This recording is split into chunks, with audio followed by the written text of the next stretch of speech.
The new episode of If the King Loses transports the audience to an emotional abyss, to the very heart of a psychological reckoning. As the king loses his throne, he fights his greatest battle within himself.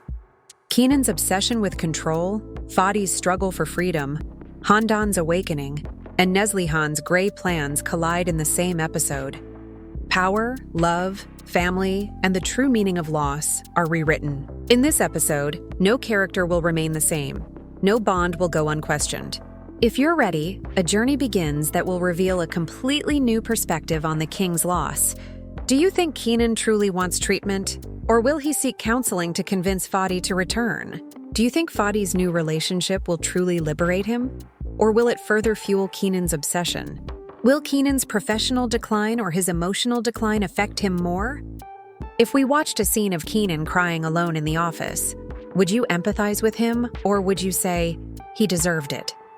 If you did, like and subscribe to our video so we can see how many of us there are.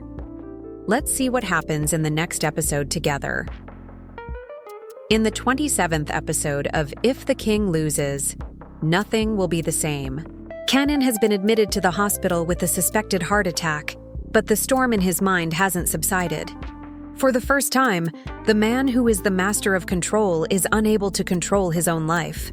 The psychiatrist's plan, secretly put into motion by Neslihan and Handan, finally begins to work, and Kenan is dragged step by step towards the clinic's door, accompanied by the words, "This is for your own good." However, the psychologist who greets him is Kenan Baran, a man.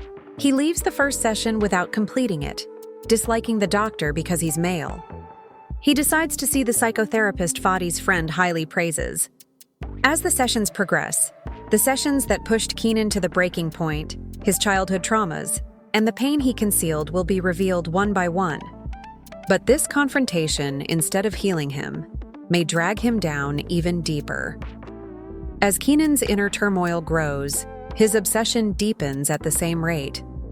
Refusing to let go of Fadi, Kenan hires a detective to infiltrate his new life. Fadi's daily routines, the cafes he frequents, the people he meets, everything is compiled in a single file. Even at a shareholder meeting, he makes gaps because his mind is fixated on Fadi, and rival business people recognize this weakness. When a major merger opportunity presents itself, Kenan, clouded by his emotional instability, rejects the offer, and this decision ignites a devastating loss to his empire. Suddenly, financial stability is shaken, trust within the company is damaged, and the king's throne is shaken a second time. Broken to tears in his lonely office in the middle of the night, looking through old photographs, Kenan is forced to confront the abandoned child within himself for the first time. But will this realization save her or completely destroy her? The answer lies in this episode. A completely different transformation unfolds for Handan. For years, Handan, overshadowed by Kenan and stuck in the role of the self-sacrificing wife, is no longer a woman who simply wants to protect her family.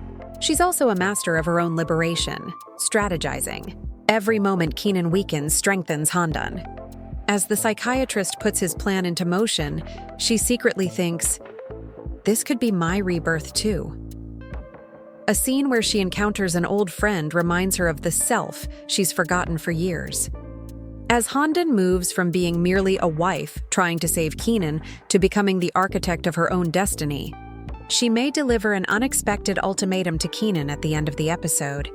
If you don't change, our paths will diverge. This statement will rivet the audience to the screen and fundamentally shift the series' balance. Neslihan, on the other hand, is the story's secret weapon, setting the gray tone of the episode. For years, Neslihan, known as the loyal sister, had her ambitions bubbling to the surface with Fadi's rejection. Handan, sensing Kenan's constant attention shifting to Fadi, fears losing him and longs for a more central place in his world. In episode 27, she takes an active role in the psychiatrist's plan, ostensibly saying, "Kenan, it's for your own good."